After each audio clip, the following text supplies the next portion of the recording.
Why use a punch when you can use a hammer fist? I know punch is popular, it's something people naturally do, it's in boxing, it's in MMA, and I'm not saying it doesn't work. You can knock someone out and do some severe damage with a punch, but you also put yourself at risk of damaging, or rather breaking, some of the small bones in the hand and also in the wrist, and that's quite easily done. Plenty of pro fighters have done that when they've had a fight outside of the ring or outside the cage. So rather than doing that, I recommend hitting with the hammer fist, because let's say I've hit this guy with a punch. Great, but if it hasn't knocked him out and I've busted my hand, I've still got to deal with that initial problem. I've just now got a broken hand. Or worse still, let's say I've hit him, even if I've knocked him out, if he's got a mate with him, I've now got a broken hand and I've got to deal with his friend, or both of them, because the first punch wasn't effective perhaps. So yes, it can work, but you can break your hand in the process.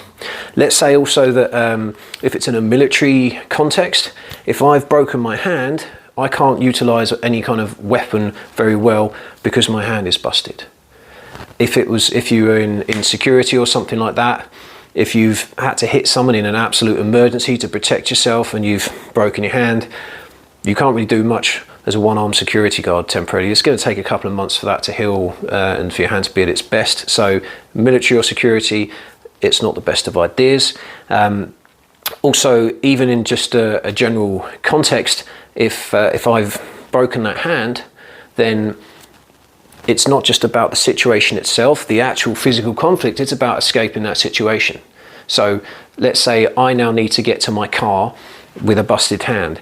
Am I going to be able to put the keys in the ignition properly, even get them out of my pocket very well? I'm not going to be able to do that very fast, and I'm certainly not going to be able to drive very well with this painful broken hand. So that's another thing to think about. Or what if I've got to apply first aid to myself or someone else? Or what if I've still got to escape? Maybe I'm, I don't know, climbing something, running, climbing, whatever. It's all a lot harder with a broken hand. So rather than doing some sort of punch, I'm not going to do that. I'm going to go more for a hammer fist strike. So this fleshy part hand is hitting him on the chin. And so I'm going to do that. Job done. No injury to the hand.